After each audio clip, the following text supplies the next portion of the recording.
Namaste.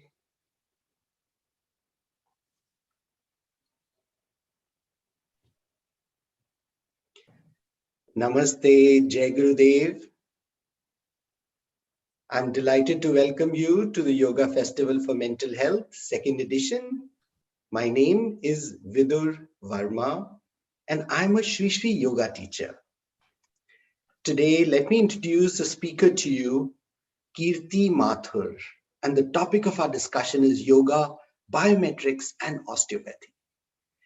Kirti is an osteopath, and he's also a faculty member of Shri Shri School, Shri Shri University's Department of Osteopathy.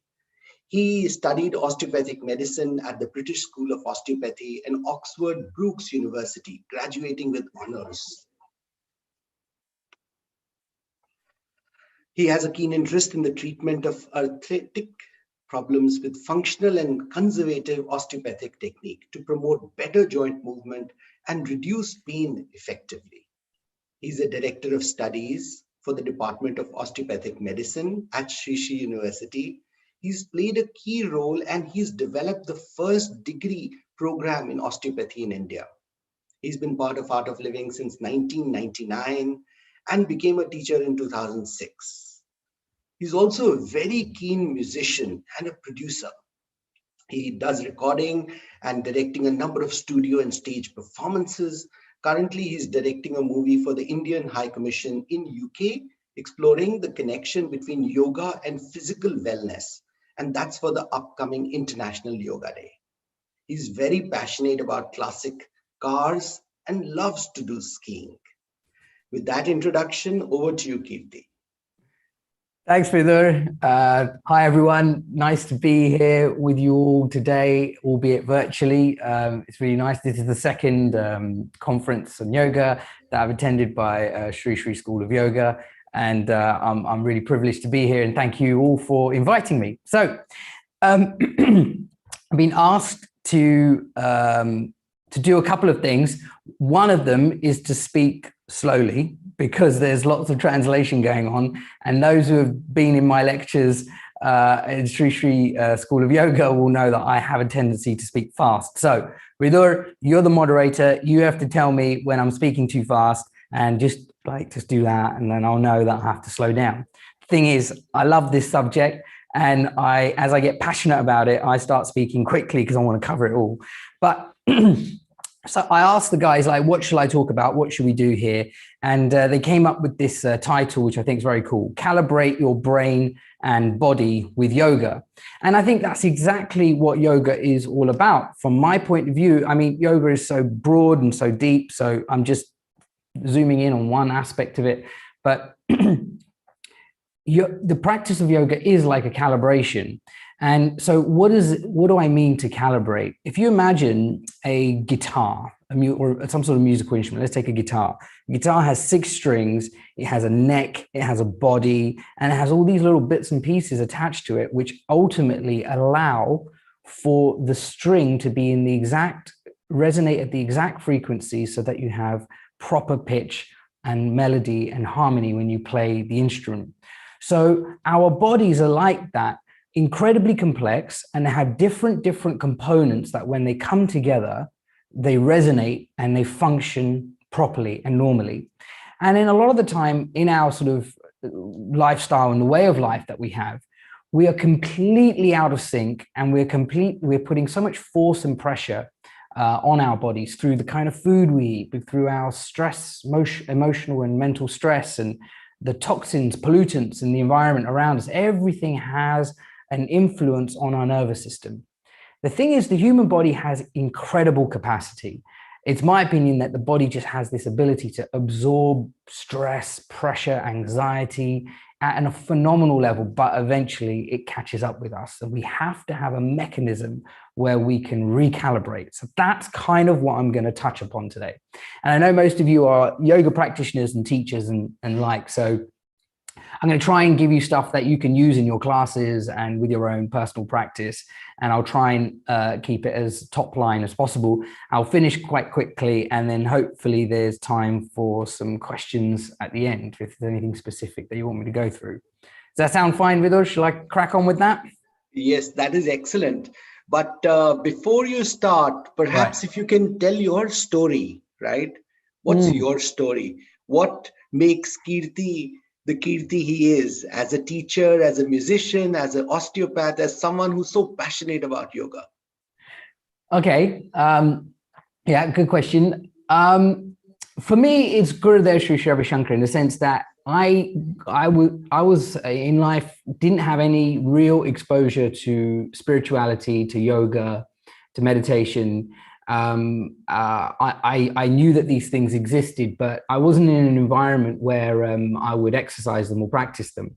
And then I did the Art of Living course and met Gurudev approximately a year after doing the course. And I was just completely wowed by everything that he was teaching. And I was wowed by it from the point of view of experience, not like, it wasn't like he was saying something that had some like intellectual relevance to me. Like, I'd read books by Deepak Chopra and Tony Robbins, and they had really opened my mind to this whole thing about self-development and that kind of thing. But it was all at the level of understanding and concept. It wasn't until I started doing Sudarshan Kriya, it wasn't until I started doing yoga and started bringing the whole thing together that I started to see transformation in my life. So it was like the stepping stones were there, and then Gurudev came in, which was amazing. But studying osteopathy, I really struggled. You know, I'm not the most academic person. I certainly wasn't in my earlier sort of college days. And he really helped me to knuckle down and focus and then get through the degree. But there's a couple of things that he did, which him being him, which I just thought I can share with you. They're a little crazy, but in the early days when I was an undergraduate, I would meet Gurudev when I would go for advanced courses in the German ashram, and then in breaks and stuff, he would let me and a few other osteopaths that were there, like some very senior osteopaths, come and work on him and do osteopathic technique on him. And it was great exposure for me because I was learning from these very senior, experienced osteopaths as an undergrad. And then I would be working on him, and he'd ask questions like, so what are you doing? What is the benefit of this technique? And what structures are you what are you affecting by doing it? And he'd ask me these questions, or he'd be like, and then if I'd answer, like, what is the nerve supply to that muscle? Or he'd ask questions like that. And then I didn't know the answer. And I felt like really embarrassed that, oh my God, I need to. So I would go, I thought, if Gurudev asked me this question again, because I tell him, I don't know, I'll have to look it up, Gurudev. So thinking he might ask me again the next day or something. So I went and I'd look it up and I'd learn it. And that was it. I remembered it. And to this day, I still remember those questions and those answers, in fear of, like, you know, him asking again, and I haven't done my homework. And then, you know, a few months later, it would be exam time back in university. And those questions came up in my exam. And, you know, there was no chance I was going to get those questions wrong, no matter how nervous or stressed out I was for the exam. So it's like, I know it sounds crazy, but I tell you what, I was not the most academic person. And he really, like, just through little interactions like that, oh my God, you know, I got my degree. And then after getting my degree, I, you know, started working in this clinic, which has this huge holistic opinion on patients. And it's been amazing since. And I've really developed a lot of passion and personal interest in my work, in my job. And I love being able to combine everything I learned from the art of living, everything I've learned from osteopathy, and applying it to patients. So that's a little bit about my background. Now, let's get into it. So calibrating. So I gave the example of a guitar. Now, I want to talk a little bit about two faculties of the body. There's the neurological faculty of the body, so your nerves, the brain, central nervous system, parasympathetic, sympathetic nervous system. You've all heard lots and lots about it. I'm going to focus on one area of it, the neuromuscular side. A lot of people talk about yoga as stretching. People think that through stretching, we're doing this to our body, we're doing that to our body. Now, stretching is really important and it's very good and it does have its health benefits, but it also comes with a lot of detriment. Yoga is really, it's so far beyond stretching. When you stretch a tissue, when you stretch a muscle, if you imagine my arm is a muscle and this hand here is a bone. So the muscle inserts into the bone like this. And this area here is called periosteum. This is where the tissue is slightly bone, it's slightly muscle, it's slightly tendon. It's a transitional tissue. And when you stretch, you pull on it. You pull on the bone, you pull on this tissue. And repetitive chronic stretching that comes from sitting at a desk, working at a computer like this, hours and hours every day, all day, that's a form of stretch. And that can create inflammation at this level here.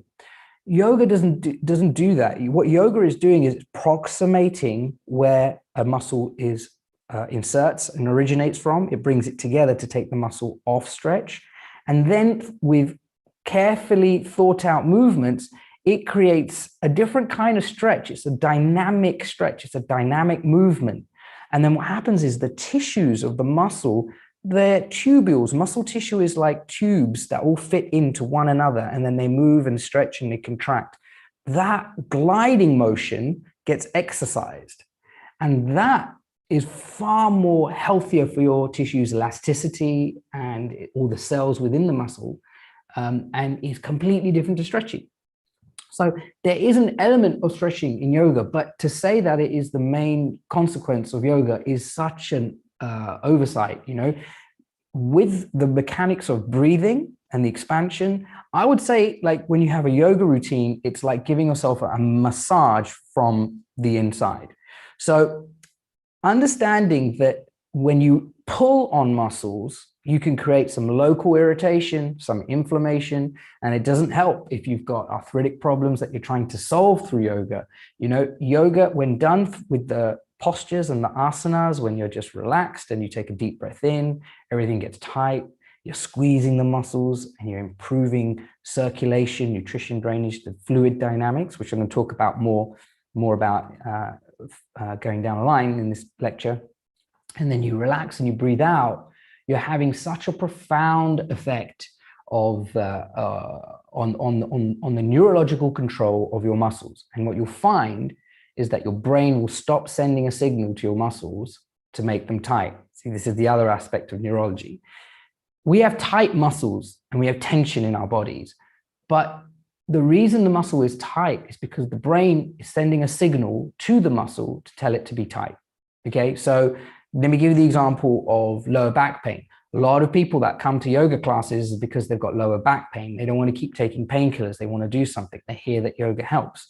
Now, a lot of people with lower back problems, the muscles on the back of their thighs, their hamstring, become very tight. And the reason they're tight is the brain is sending a signal to tighten these muscles to adjust the pelvis position, which then has an influence on the problems that are going on in the spine. Now, if you start stretching your hamstrings when the brain's telling them to contract, you're going against the grain, and you can create local irritation in that periosteum, local inflammation in that periosteum, and that generates more muscle spasm and can create more pain.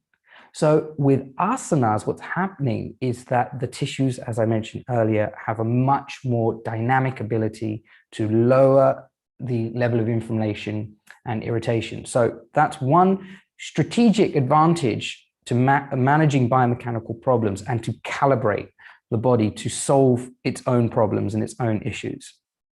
So moving on from neurology, I want to talk a little bit about endocrinology.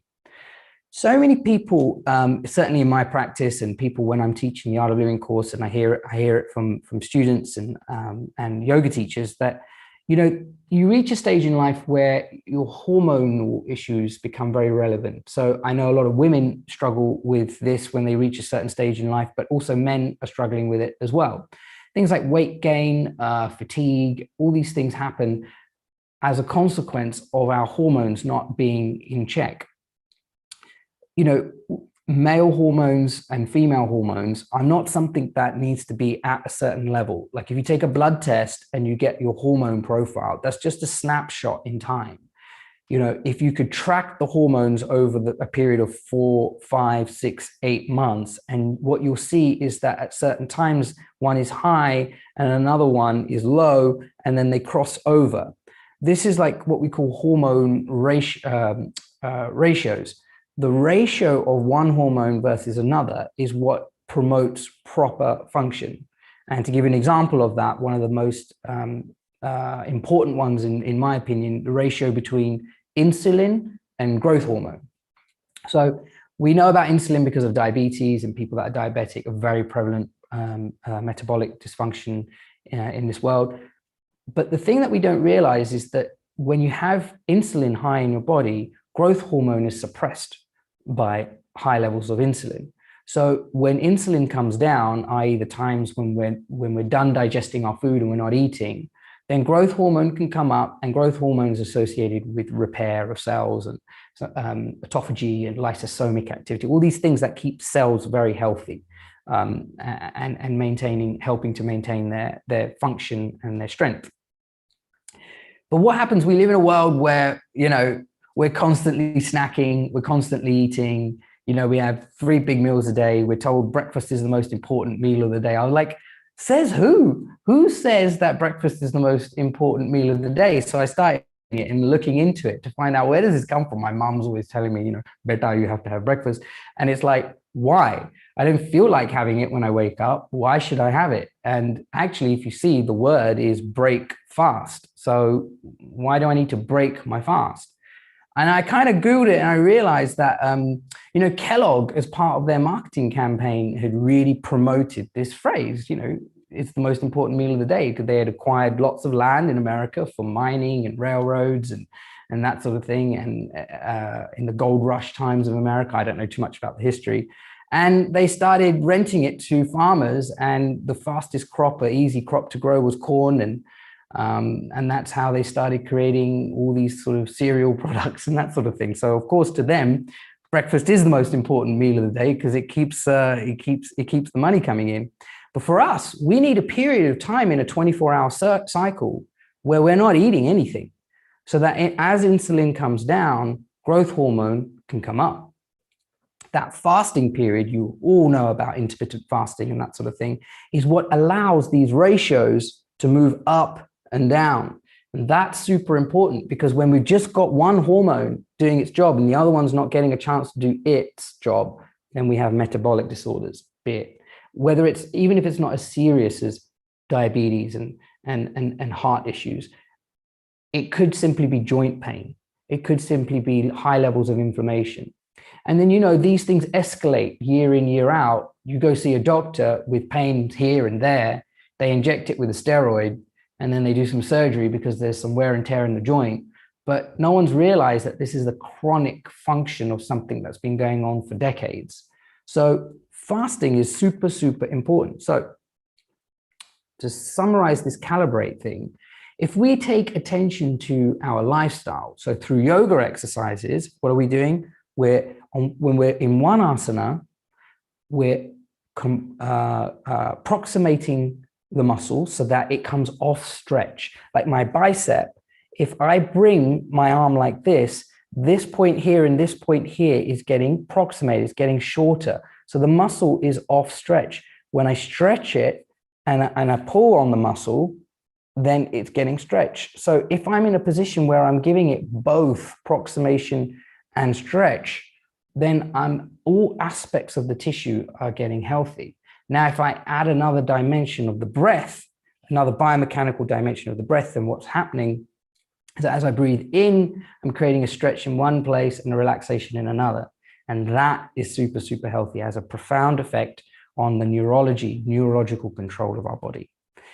So a lot of people, what do? Sitting at their desks, high stress jobs, and then they're like, I need to exercise because I've sat here all day. So then they go to the gym or they go work out and they do HIIT training. HIIT training is super, super popular because it's like short, it's 20 minutes. And you put on a video, you see this guy or this girl who's like super fit and athletic, and they're doing all these exercises and you're feeling great. But the thing is that, you know, they don't have a desk job where they're sitting on Zoom calls and meetings all day long.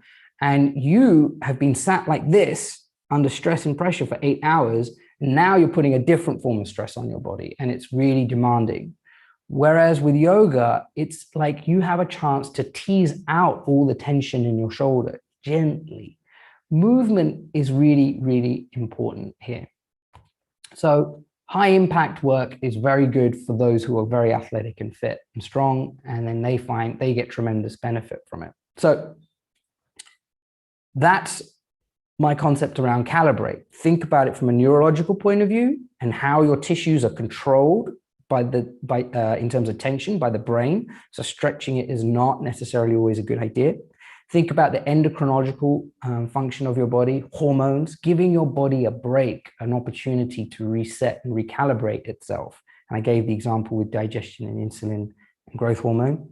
And your lifestyle. Think about your lifestyle. Inculcate a yoga practice that you're doing on a regular basis. Think about what you're doing in the gym in terms of your personal exercise. And if you're putting too much demand on your body in too short a space of time, allow the elasticity of your tissues to develop over time. That sound good? All right. Yes, excellent. Yes, excellent, Kirti. Just a quick point on this, on sports, right? You gave an excellent example of the chronic situation, and then you go into just stretching or doing some HIIT activity. Many times you speak to people who are into sports and they say, oh, I don't do yoga because I run or I do some other aggressive exercise. And then you say, but you know, yoga helps you. And they say, oh, but I stretch also, right? Yeah. So specifically for people in sports, is how is this different or more effective? You did explain it, but is there something specific they should look for from yoga? Yeah, I mean, okay, if I give you an example of a patient that I'm working with right now, she's a triathlete, so she runs, swims, and cycles, and she's working on competing for Team GB. So she's looking at doing this at an international level and hopes to represent Great Britain in the Olympics, not this time round, but next time round. And the reason why she's not perhaps getting there this time round is because she had an injury. And if you look at the mechanics of injury, okay, she had an injury on her bike, but a lot of people that are into sports have chronic injury from doing what they do and it's not so, you know, they're pushing themselves too hard. So the whole function of yoga is to allow your function to continually increase. So what I tell athletes, I mean, most of my patients, they may not be a professional athlete, i.e. doing it for a living, but they are working out, cycling, exercising, doing whatever it is they do at a semi-professional level. It's their passion and interest. So the example I give them is that your body has a threshold. Your physical body has a threshold, your muscles, your tissues, your joints, your bones, everything. Now, if you exercise and work at that threshold, if you get to that threshold, you'll create irritation. You'll start to create problems within that structure, whether it's your muscle or joint. If you cross that threshold, then you'll start to damage the tissues. And the further away you go, the higher the greater the impact, or the greater severity of the damage that you could do to the tissue. But if you're down here and your lifestyle is all at this level, what you find over time is that the threshold will come down. Okay, so the optimal thing is to get to this threshold, stay underneath it, and do something like this. So less activity, restful day, activity, pushing the threshold. Because then what happens is over time, this threshold starts to come up, and then your capacity and your fitness and strength then improves. So you meet these people like they're 80 years old and they can walk further and faster than you. They're stronger than you. They don't need as much, like support. Like they just walk you, run you, everything. It's because all their lives, what have they been doing? They've been walking or they've been doing yoga. You won't hear that all their lives they've been playing professional football or professional tennis, because those guys, they finish by the time they're 40. Because of the demands, they're constantly at the threshold, and then the threshold is coming down over time. It's diminishing. So for people that want to have longevity and enjoy their physical body, this is the principle. And yoga, a conservative yoga program, like I'm not talking about like constantly standing on your head and this and that and all this kind of stuff. I'm talking about having a disciplined, routine practice compounds over time and allows for that capacity. All right, cool. So let's move on to biomechanics. So what do I mean by biomechanics? Right. Biology, mechanics, mechanisms, machinery. Think of your body as a machine. It's a biological machine. It's living, it's breathing, it's functioning. And like a plant, like this plant here, it's living. It requires some sunlight, it requires some water, and it requires a few other nuanced things within the soil. And then it thrives and it lives. It has its own, it has its own biosphere. So our body is like that. Is a constant chemical reactions that are going on in every moment of the day, 24 hours a day. And we need to keep that machine, that biological machine, working. Now, I'm going to talk about biomechanics by zooming out and looking at the gross stuff, joints, spine, hips, pelvis, that kind of thing. Now, I want you to imagine someone who's got a flat foot. Imagine a flat foot. Every foot has a nice, healthy arch to it. Now, if that arch collapses, what happens is when you're standing is that if one arch is collapsed and the other one is like that, what happens? So if you can see my fingers, to say my fingers represent toes, if this is collapsed, then it's almost like that leg then becomes a different length to the other, which has an effect on the pelvis. And then you're not going to walk around like this. So what will you do? You'll correct yourself at the spine, bring the shoulder up and keep your eyes at eye level. But meanwhile, there's this twist that's going on in your body. And then what happens is you develop pain and problems here, and then you get a frozen shoulder. You see the doctor and they're like, yeah, that joint's no good. We're going to put an injection in there and help you with that. It gets good, but another problem comes because ultimately no one's addressed the problem, which is in the foot. Now, when you are looking at biomechanics, you have to look at the body as a whole. Why? Because everything is connected to everything else. So your foot is connected to the ankle structure. The ankle structure influences the knee influences the hip influences the neck, shoulder, and everything else, right? So whereas you started off with a problem in your foot and now you're having pain here, and this is where everything goes wrong. So biomechanics are super important. Now, one thing is that structure governs function. Okay, that's what I just described. Now I want you to think about personality, because personality also governs your biomechanics. Think about somebody who's an extrovert.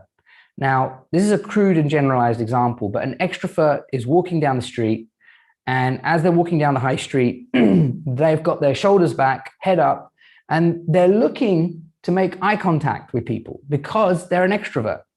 Now think of an introvert. An introvert doesn't want to make eye contact and kind of wants to stay in their own world. So then what happens is shoulders get rounded, chin goes down, eyes are down, and then they're walking like this. So both of those personalities have a corresponding posture, right? You can see how their state of mind or emotion influences their posture. One could be very proud and open or willing to receive. Another one could be a little bit reserved and into themselves. But each one has an influence on the body. So your mannerisms, your personality can influence your posture over time. So biomechanics is really appreciating where that posture is coming from and figuring out whether it's working for you or not. Because the extrovert guy could have a problem here in his back, and the introvert person can have a problem here in his back there. And you just got to figure out what's going on with someone. Now, the thing about biomechanics is that, look, ultimately, what's the solution to resolving this? My personal opinion is that you don't need to change your personality from one to another. That's not needed. But you need to give your body movements so that if it wants to stay in this position for all your life, it can do so without it costing you a lot to do that. And likewise, if you're out like this all the time and you can't bend forwards, it's a problem. You need movement. You know, there's that phrase that I use this phrase in clinic, move it or lose it. If you don't do something for a while, you're going to lose the ability to do it completely. So all things in the body are linked, biomechanically speaking. Now, what do I want to talk about now? I want to talk about movement and rest. Okay, so we've touched upon the need to move. We've touched upon this thing about the need of there to be constant contraction and relaxation of the muscle. So as important as movement is, rest is also very, very important, because the assimilation and the work that's going on in the background happens in the absence of activity. So I'm going to use a cloth and I'm going to give you an example. Think of this cloth as a muscle, okay? Now, if the muscle is tight, really tight and locked up, if we put this cloth into a bowl of water and we bring it out and then we wring it, there'll be X amount of water that it's absorbed. But if we unravel this cloth and keep it all open and put this cloth in a bowl of water and take it out, and then we wring out the cloth, what's going to happen? There would have been more water absorbed with the relaxed, not tight cloth. So with our muscles, if our muscles are constantly tight and under pressure, they don't absorb, they don't have the ability to absorb as much blood. In our blood, we have all the nutrients that we need for the muscle tissues to survive and do their job and function properly. But more importantly, as they function, as they move and expand and contract, the byproduct of these cells, carbon dioxide and all the other metabolites that come out of the cell, they need to be quickly removed from that environment and then expelled from the body. So that is the equivalent of drainage. So one, you need circulation, healthy blood supply coming in to give the nutrients to the tissue. And then you need good drainage to get the metabolites out so that the tissue has the capacity to let fresh blood in. It's constant, it's a dynamic, it's constantly moving. So we need to ensure that our tissues are relaxing and contracting, relaxing and contracting. That pump-like motion assists our blood flow. And then what happens is your heart doesn't have to work so hard at getting the blood to where it needs to be. If you take my resting blood heart rate, it's really high because I'm not the most fit and active person. But if you take someone who's a runner or someone who's very athletic, their heart rate can be like half of what mine is. Their resting heart rate is just this one boom, and then nothing happens for a little while, and then it's another boom. Whereas someone like me, my heart rate is like doo-doo, doo-doo, doo-doo, doo-doo. It's constantly, my heart works harder to get blood around the body. Whereas other people, because of their lifestyle, because of everything being calibrated nicely, their heart is a lot more relaxed and doesn't work as hard. So who out of the two is likely to have a heart problem later on in life? It's not going to be me because I'm taking care of it, but you can see where the examples go, right? That's the issue that people have. Then what happens is you take heart medication, you do all these things for your heart, but really the underlying problem is in your lifestyle and a lack of calibration. Again, what is it that calibrates all these things? What is it that looks at the tissue, the muscle? What is it that looks at your blood circulation? What is it that's looking at your neurology, your cardiology, all your vascular elements of your body, and creates harmony like the guitar strings, each one of those strings? What is it that calibrates that whole thing? It's a yoga practice. So another aspect of biomechanics is what we call proprioception. Proprioception is knowing where your joint position is in space. So my brain knows that my hand is here. It knows where this space is. Vidur, if you and I were playing catch, if you threw the ball to me, my brain would calibrate the trajectory of the ball, the influences of wind and the environment. It would calculate and tell my leg muscles to move to receive the ball. And then it would, at the last minute, calibrate and calculate where my hand needs to go to catch the ball. So if you play baseball, cricket, or anything like that, you're constantly doing that. Imagine a footballer, when the ball's passed to them and put in a space, their brain is calculating the trajectory, the speed, everything, massive amounts of maths going on. That part of your brain, that function we call proprioception. Again, thresholds, use it or lose it. If you're not exercising that part of your brain, you're going to lose, it's going to lose its ability to calculate. So you don't need to go out and play football. You don't need to play catch. You don't need to do those things. Yoga is an incredible way of calibrating that function, that part of your brain, that proprioceptive joint position sense. Each asana is so delicate, is so well thought out. I love it. Nataraj asana. You know, it's relating it to Shiva, Lord Shiva doing a dance. I mean, if you think that it's just about Shiva dancing, I mean, it's the elegance and beauty of that position. If you think about every joint in the body is participating in that movement, and then you breathe in, you hold it, you breathe out. Each joint is getting, so your right hip is getting a kind of stretch and a pull. And then when you do it to the other side, the right hip is getting relaxed as the left hip is contracting. So it's like you can't even get that kind of benefit from a massage. You know, you struggle to get it from an osteopath. You know, it's such an elegant thing that's going on, such a beautifully coordinated activity. So I could go on and on for hours about circulation, nutrition, and proprioception. It's like tons to study there. But think about your habits. Think about what you're programmed to do. Finish work, go to the gym, do it. Don't put stress on your body. So that's a little bit about biomechanics. Vidur, is that good? Any questions so far? No, I think that's excellent. You touched a little bit on the breathing, right? Connecting the breath and the movement, right? You talked about the breath and the movement. Yeah. And somewhere in the talk, you also mentioned about emotions and, you know, letting those. Can you just elaborate a little bit on that before we go ahead? Sorry, on motion, emotion? Yes, on breath and the impact on emotion, right?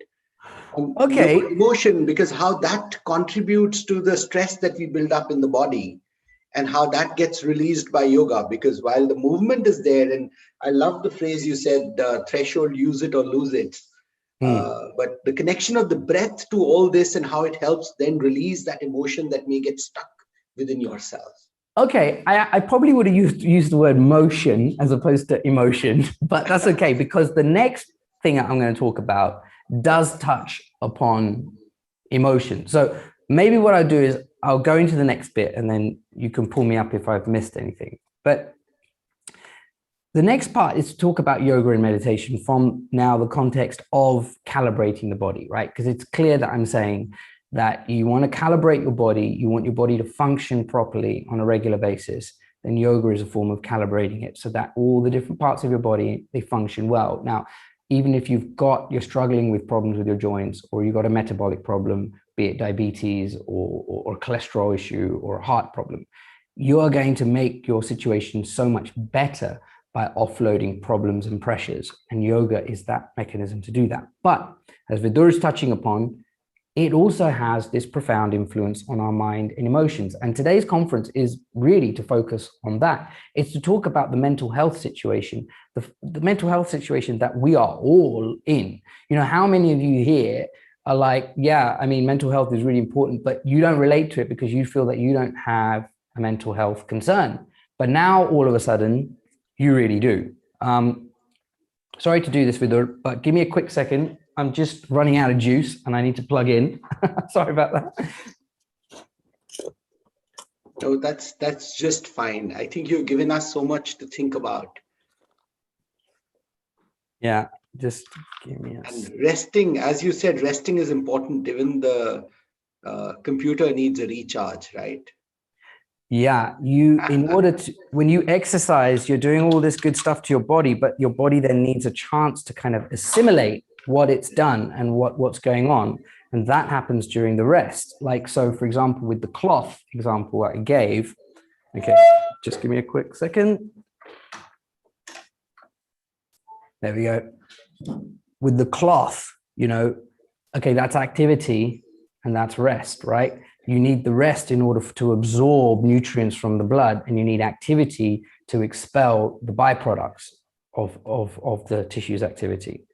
So coming back to yoga and meditation, in Guruji's meditation this morning that he gave for the UK Meditates program, he just very simply said, the level of depth of rest that you get from a 20-minute meditation is so profound. And it really got me thinking. I mean, I've heard him say it before, and it's so true. It's incredible how much rest you can get from a 20-minute meditation that you won't necessarily get from a full night's sleep. How many people have woken up from 6, 7, 8 hours of sleep, whatever they're accustomed to, and still felt heavy? It feels like you didn't get that recalibration at night that you're so accustomed to getting. Rest is the most important part. One of the most fundamental parts of a yoga routine is shavasana, when you're just lying there, dead man's pose, because you're allowing the body to recalibrate. So how to get that deep rest? We don't need, on one hand, it's like, you don't need to know why you're getting it. Because if you just do yoga, or if you just do breath work and you just meditate every day, you feel that rest. And the way you feel it is that when you don't do it, you suddenly feel the difference. And that's how you know this thing is having a profound effect. So what science and rationale do you need? You don't need to know anything. There's no point, but it's kind of cool. It's good, like gossip, sciencey gossip, right? So what's happening? What does deep rest mean from a rational point of view? What determines whether rest is deep? One of the things that's happening during deep rest is that you have physical energy flow. So the flow of blood, the flow of air in and out of the body, this is quite physical. You can really see it. If I breathe in, you can hear it and see my chest expanding. When you breathe out, same thing, okay? With blood flow, if you take your nail and you scratch your arm like that, it will go white where you scratched it. And after a few minutes, you'll see a thin red line. That's blood flow. That's blood coming to the surface to protect potential damaged tissue. So it's very gross, but there's also a metaphysical aspect to energy flow. You feel it. Sometimes everything's doing its job, but you feel lacking in energy.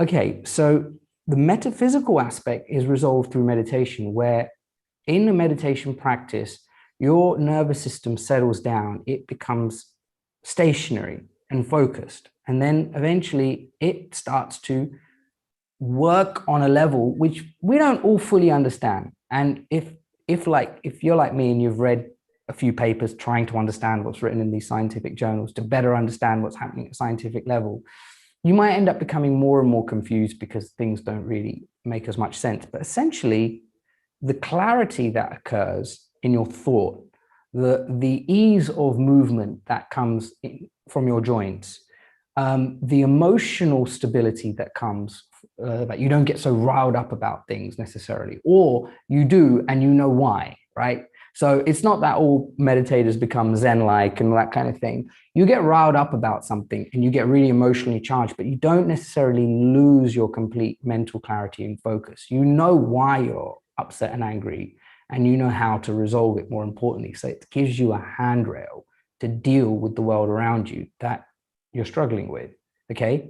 So what is this? This is the consequence of all these guitar strings getting aligned and becoming harmonious with each other. Do you know what I mean? So it's like we're calibrated, you strum the guitar and the resonance that's created, for me, that's meditation. So when you meditate, you are actually using the guitar. So it's like, what is the point in tuning your guitar, calibrating it perfectly, and then putting it in the corner of your room? You got to play it. The whole point is to play it. And I kind of feel that when you're doing a yoga practice, that's your expression. You listen to yogis and they will tell it to you in their own way. They'll share with you that they become who they really are when they're on their mat. And it's a profoundly, deeply spiritual experience that they have, because the humanity that's within us all comes to the forefront, and the problems, the stresses, the anguishes, all of that gets parked on a shelf so that you can deal with them afterwards. So yoga and meditation has this terribly profound thing. Our bodies are constantly vibrating. You know, energy is vibration. You know, this glass is a solid structure made up of molecules that are all vibrating at a specific frequency in a specific way, forming this shape. Our body is made up of, everything is vibrating. When you chant Om, that sound resonates throughout the whole body and aligns that whole vibration. Your whole body vibrates to that same frequency. That's like, okay, stop what you're doing and do this for a second. Everything comes together. That's where the union happens. So through the physical vibration and through the metaphysical flow of energy, that is the outcome of these practices. You experience this wonderful synergy and alignment. And that's something which, you know, the best way to understand it is to do it and is to practice it. And that's where you gain all the insights that you might need. So hopefully, Vidura, that takes care of that question. But if not, I think we've got another 15 minutes or so. Yes. Questions. So, and all the translators, I hope I really tried to speak slowly. I got a little message here on my screen that says speak slow. So I did my best. No, I think that was a wonderful talk. Just a few questions that have come in. Right. One of them is on, now this is across the talk. So one of them is on YouTube. It is, how about herniated discs? How can one use yoga to overcome this lesion? Brilliant question. So important. So my entire practice is kind of like, is hinged on this to some extent. And I'll give an example of a patient who's actually a neurosurgeon. He's a good friend of mine. He works on the same street as I do, further up the road. And he came because, you know, he was sent to me by his wife, who's also a patient of mine. And he has like a disc bulge, mild herniation in his lower back. And he has all this pain in his lower back and it goes into his legs. He has numbness in his feet and all this kind of stuff. He's got the MRI. We saw the MRI. We could see all that was going on. Now, what I did with him in his treatment was I worked on the upper part of his back, in between his shoulder blades and the base of his neck. I just saw that there's a lot of compression and tension there, and I opened it up. I did all the osteopathic techniques to do that. And then he immediately started to feel better. Now, the dysfunction, i.e. the herniated disc, it hasn't gone anywhere. This was about, I don't know, I saw him 7 or 8 years ago. I'm using him as an example because he's a surgeon. 8 years and years ago, I saw him and I treated him, I think twice, maximum 3 times, with a few weeks in between each session. And what I asked him to do was start doing some basic, I gave him some basic, what he thought as stretches, but they were essentially yoga asanas. Because if I told him do yoga, he wouldn't pay attention. And now eventually, and then I got him to get into yoga. Then I connected him to a yoga instructor. And now he's like been practicing yoga, I think, I'm guessing ever since. But what we did was we improved the function of his spine elsewhere, which allowed for better compensation with the lumbar spine. Because why has the lumbar spine got a herniated disc? It's because it's working too hard.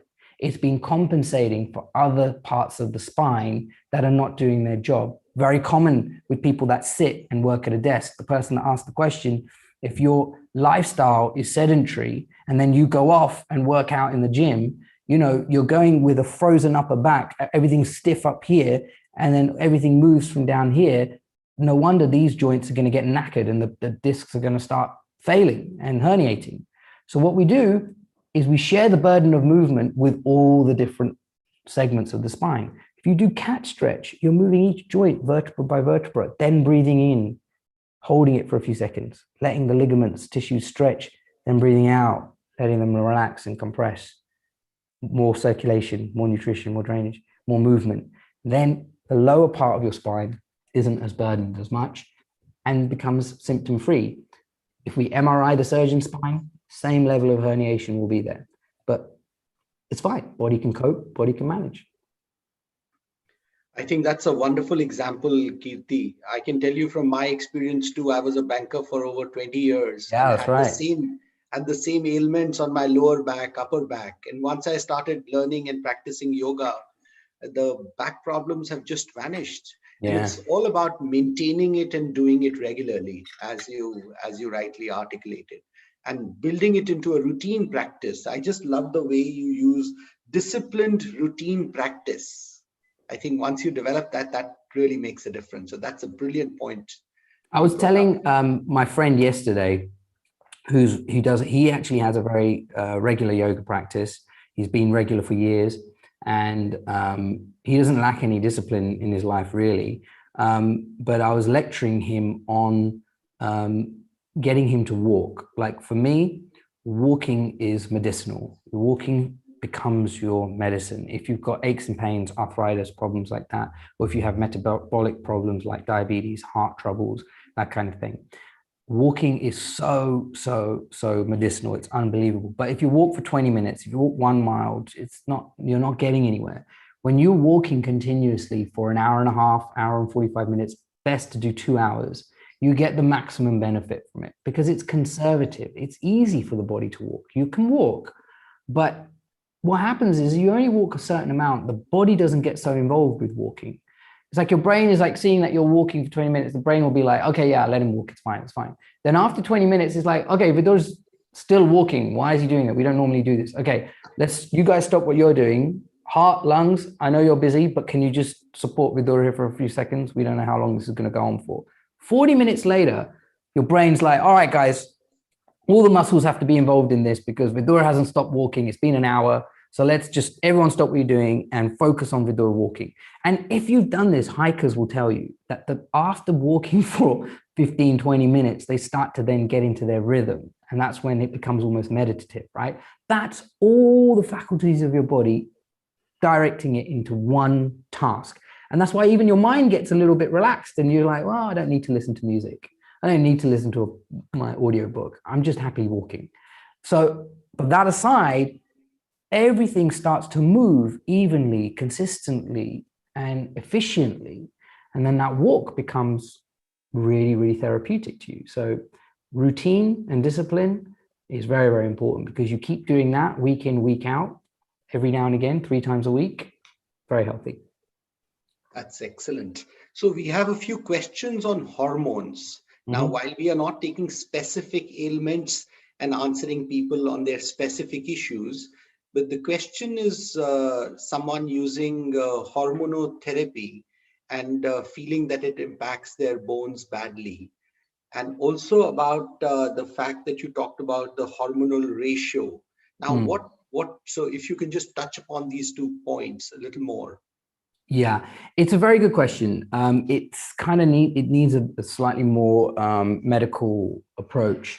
And it's also one which is a little bit, I won't say controversial, but it's a debate because conventional allopathic thinking is that, they'll take blood tests. Let's take women, for example, that are struggling with gynecological concerns.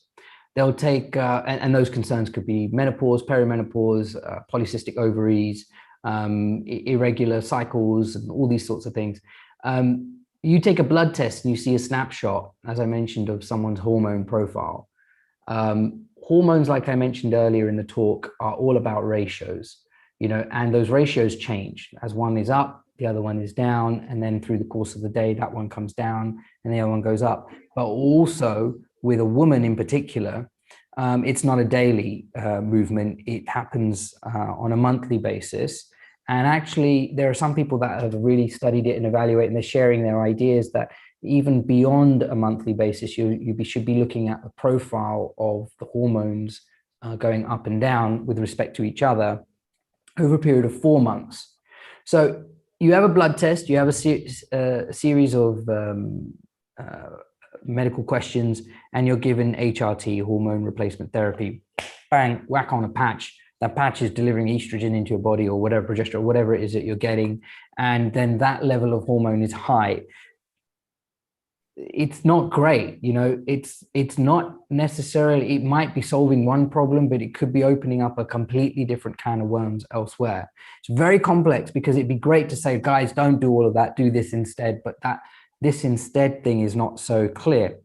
That's where I think personally, and I think this because I've seen it with colleagues and with my own patients, is that when you get into a yoga practice and you're moving the body, moving the pelvis, you're physically moving the structures that are releasing these hormones, right? Your adrenal glands sit on top of your kidneys. So by twisting, you're putting mechanical force and pressure on them, squeezing them and then opening them up, squeezing them, opening them up. It's like a sponge. It's the whole circulation, nutrition, and drainage thing. Super, super simple. It's not like rocket science. You get to move those structures. And with women, your ovaries, and the genital structures that then get the benefit of physical movement from a yoga practice, then you start to see regulation happening down the line. My niece is currently struggling with these things, and it's taking a matter of weeks to find regulation and control through a few things that we're doing with her. But I have a patient who's in her late 40s, and it's taking the best part of 4 or 5 months to get to a change. But the change happens. You combine that with fasting, because let's face it, fasting is a hormonal control. You allow growth hormone to come up in the body during the fasting period of the day, and then you start to see change and repair. So hormones are not so much about profiles, like how much of a hormone you have in your body at one point in time in your blood work. It's about how it moves, how it goes up and down over a period of time. And you need to evaluate on a monthly, on a 3-monthly, and a 6-monthly basis to understand whether there's a mild dysfunction, because a doctor will assess your hormone profile and will not necessarily see it as being dysfunctional until and unless it's in a disease state. But my argument is, don't wait for it to get to a disease state, do something about it now. So that's where yoga, fasting, things like that can really help with hormone profiles and ratios. That's brilliant. Thank you very much. We have another question on YouTube. I'll just quickly pose it. Just a few, probably the last one. How can yoga help a person with cervical arthrosis and tendinopathy condition? Tendinopathy. I hope I got it right. Yeah. Okay. Great.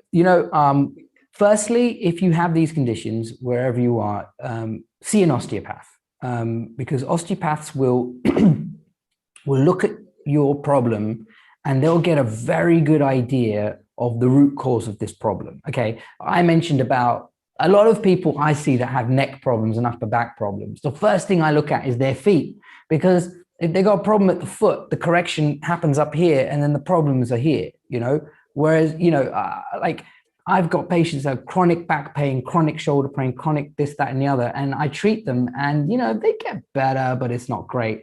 Then I send them to a colleague of mine who puts an insole in their shoe, and suddenly within 4 or 5 days, there's like no pain, and they forget they even had the problem, and where they've been dealing with it for years. So biomechanics are so important. Let an osteopath look at you from top to toe and figure out where your root cause is coming from. But to give you an answer to tendinopathy and having essentially what you're describing is arthritic conditions in the spine, it's that thing that I mentioned earlier. By creating greater efficiency in another part of the body, so your neck, your base of your neck is here, it's in the line of the shoulder girdle. So if you're struggling to look left and look right, look up, down, all of that, if you had greater capacity in the upper part of your back, then you have a little bit of compensation. So your neck is not going up, but your ability to look up is coming from the upper back. Then over time, this movement that you have got, you start to use it more and it starts to improve. So the tendons, they can repair. They repair very slowly because they're avascular structures. They don't have their own distinct blood supply. Like a muscle, you damage it within a few weeks, it gets better. So see the osteopath, create greater capacity through your yoga practice, and lean on other structures in the body to give this part where it's struggling a bit of rest, and then it will improve its function over time. Brilliant. Thank you very much, Kirti. Such an amazing session. I learned so much. You attended to the body, the breath, the mind, and well-being. It was simply amazing. So thank you very much for the session. Thank you everyone for participating. Get ready. We have the meditation going to happen in another minute, and we have the whole day planned with lots of meditations and sessions. So stay tuned in. Thank you for joining.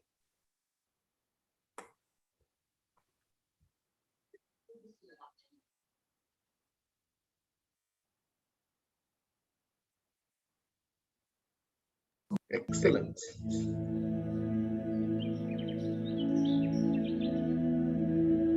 We're off.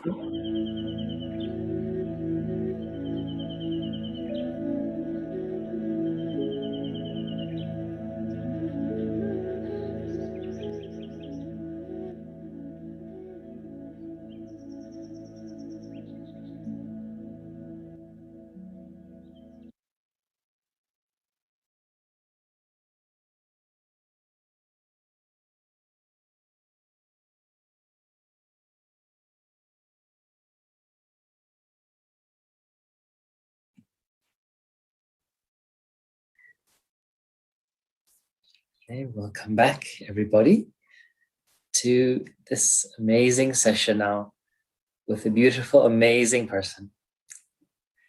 A very wise man once said, meditation is moving from sound to silence, from movement to stillness, and activity to rest.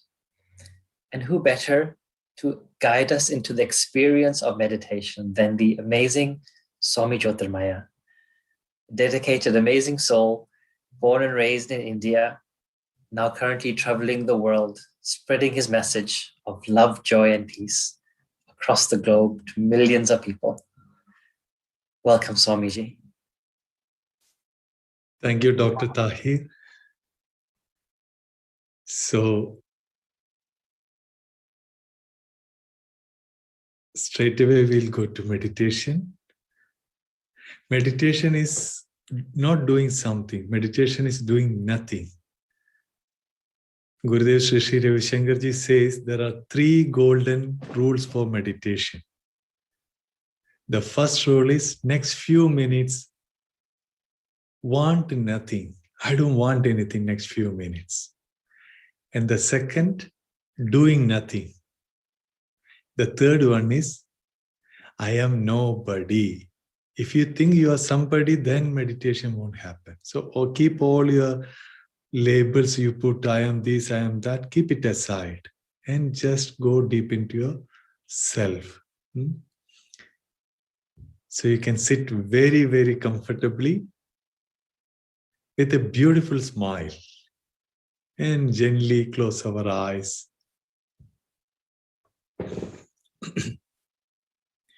Relax your shoulders.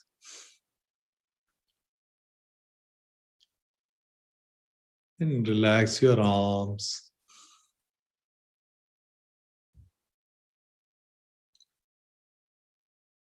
And take a long, deep inhalation. The very first act we all did it in our life. And breathe out the last act we do in our life.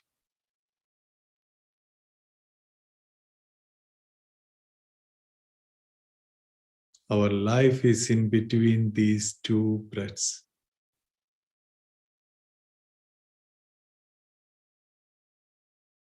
And place your entire body weight on the chair or floor you are sitting on.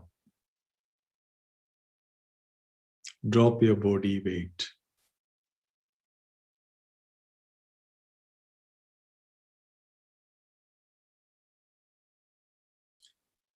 And with a smile, another long deep breath in.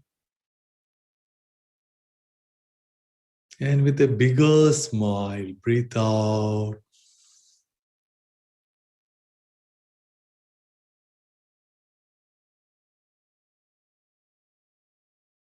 And keep your body still, immobile for a little while.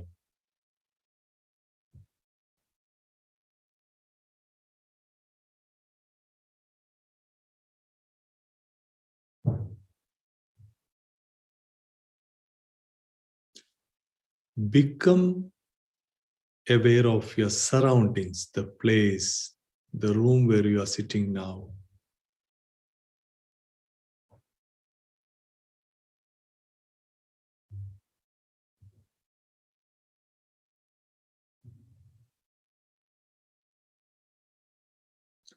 And listen to the noises around you. People talk, traffic noise, birds chirp.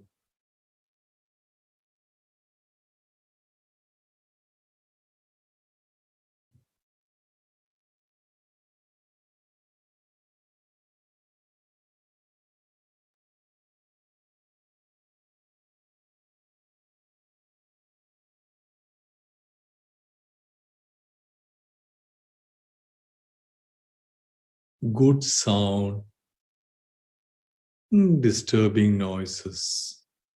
Be with it, accept it.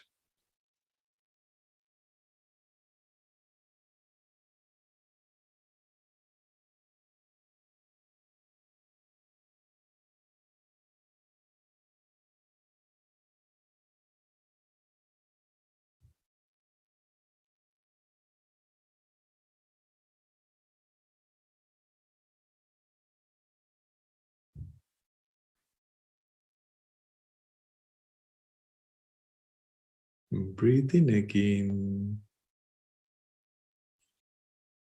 and let go. And become aware of your body.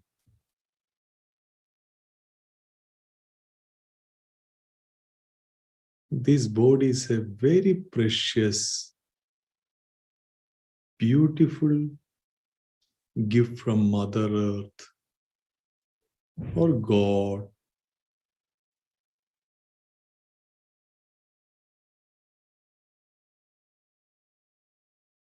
Love your body very dearly.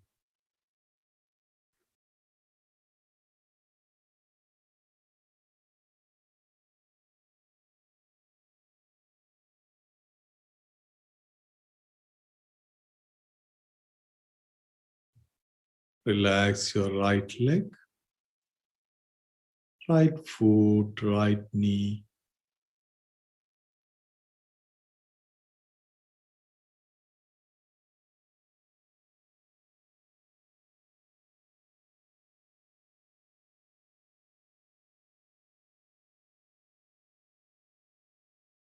And relax your right thigh muscles.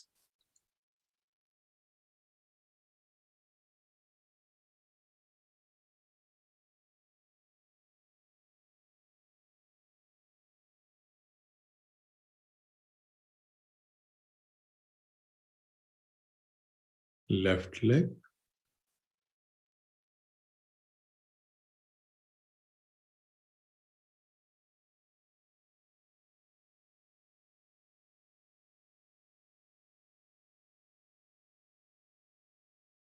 left foot,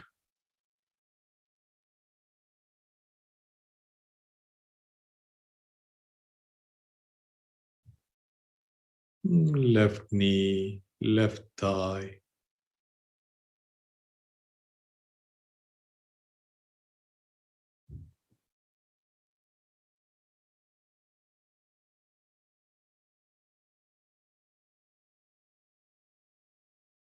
Breathe in, breathe out.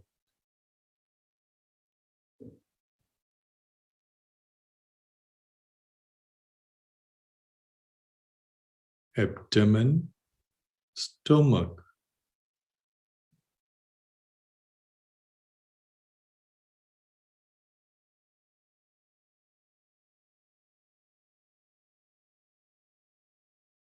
Relax your stomach muscles.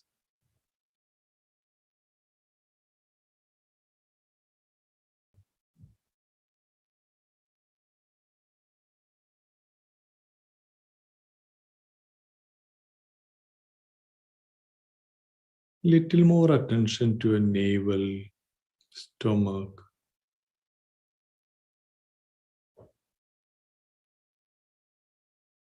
Breathe in and relax your stomach muscles.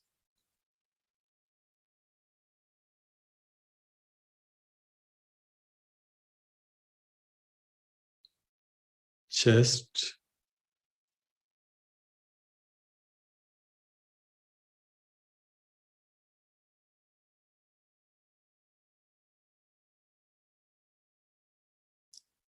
right arm,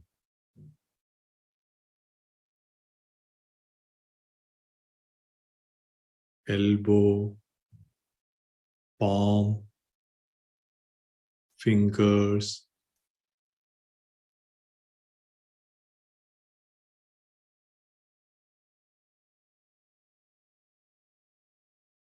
left arm,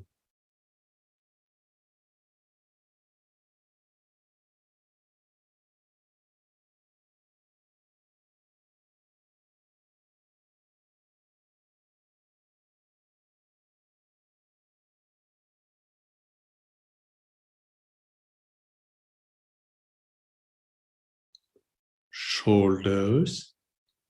Relax your shoulders.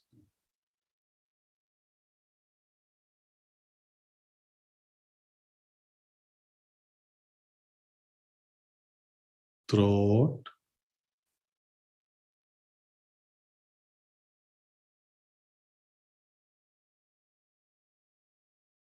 lips,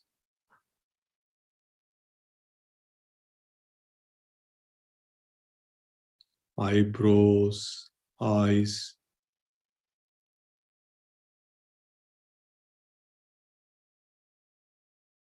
forehead,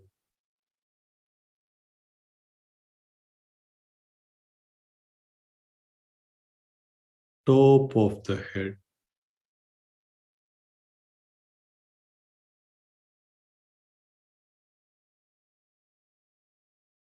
Breathe in and breathe out and relax your whole body.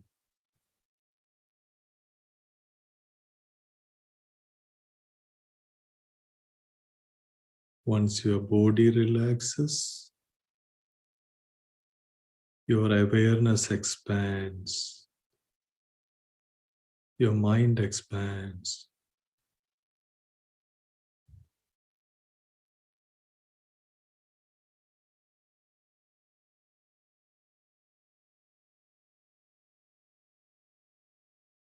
And observe the breath in the nostrils,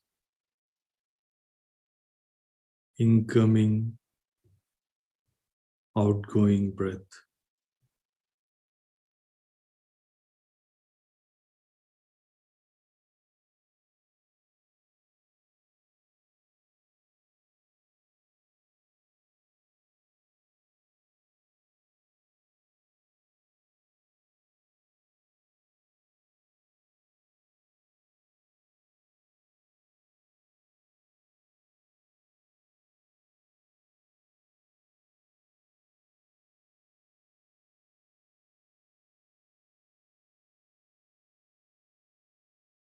Breathe in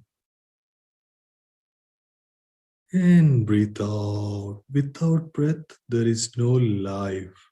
Everything ends. Honor and respect your breath.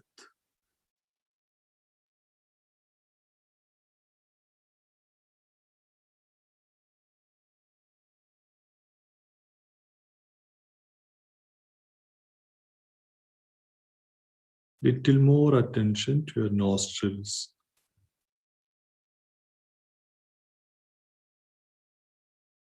Breath is moving in and out all these years.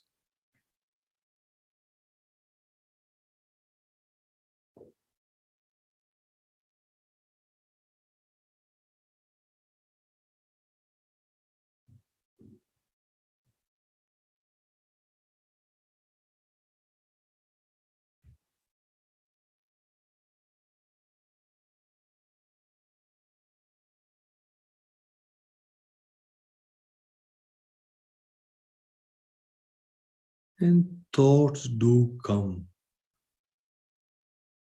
Sometimes positive thoughts and sometimes negative thoughts. Do not try to resist any thoughts. Let them come and go.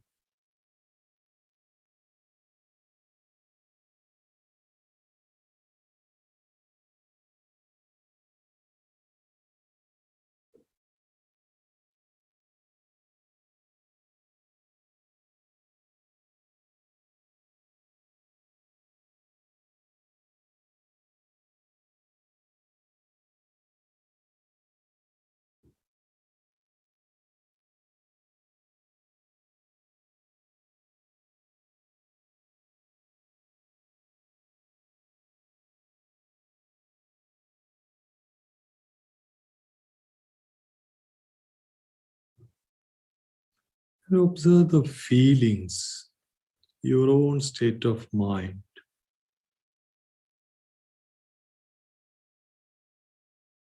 Happy, unhappy,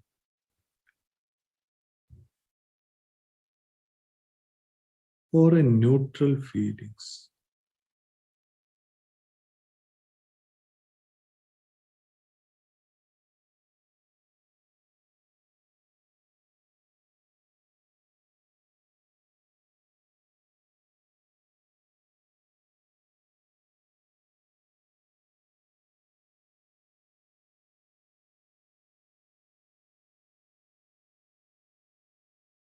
Breathe in again and let go. Let go all your efforts and rest. Next few minutes doing nothing.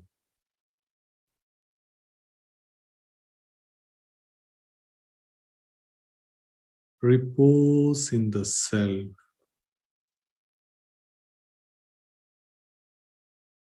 No instructions.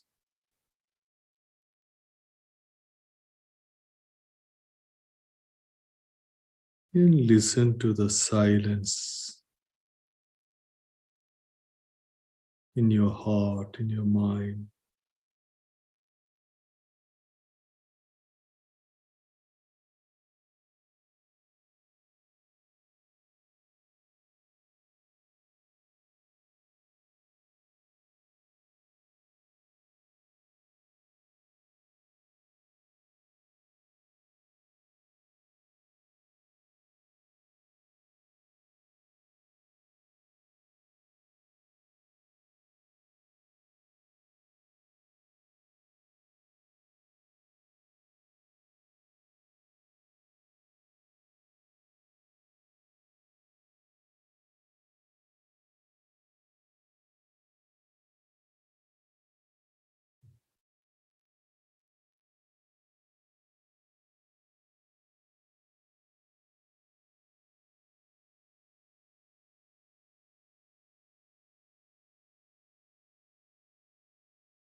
You are peace. You are joy.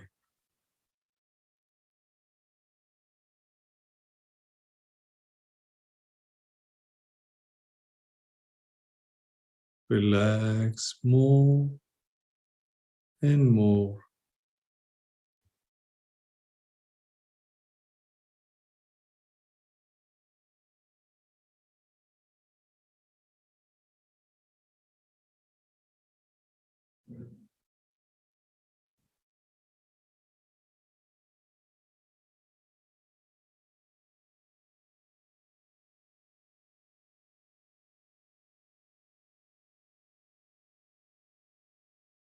Om Akashat Patidam Toyam Yada Gacchati Sakaram Sarvadeva Namaskaraha Keshavam Pratikachati Shantireva Shanti Shantireva Shanti Shantireva Shanti.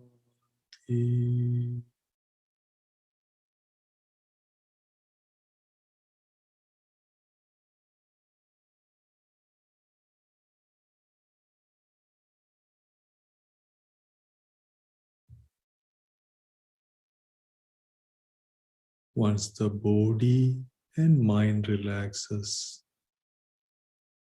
healing do happen.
Yoga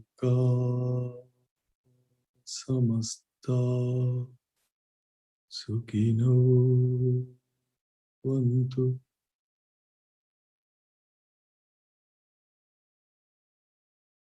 Yoga samasta sukhino vantu.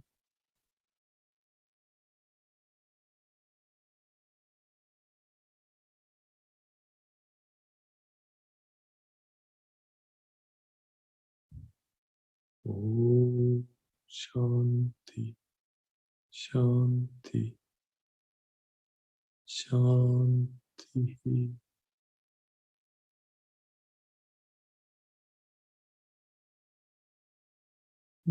Become aware of your feelings, thoughts, if there are any.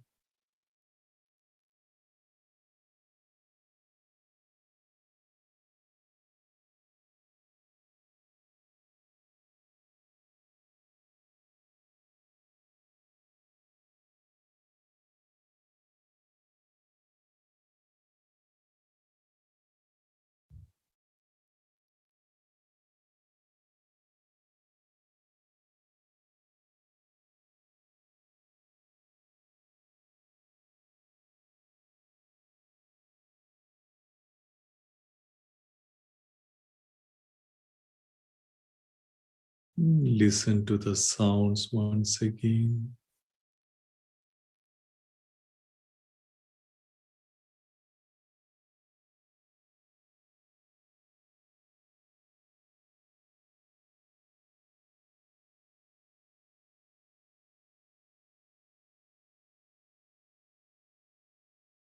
Become aware of your body and surroundings.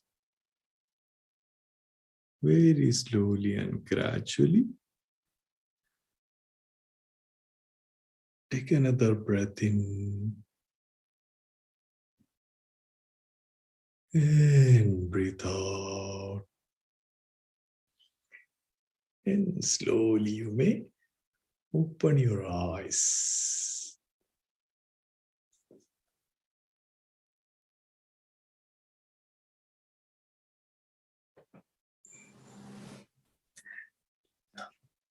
Over to you, Tahir. So beautiful, Swamiji. Don't even feel like speaking now. One question to you, Swamiji. I've seen you so many times, so many years, traveling so much, speaking to so many people, so many projects, so many workshops, courses. You do so much across the world. And I've never seen you without a smile on your face, without that.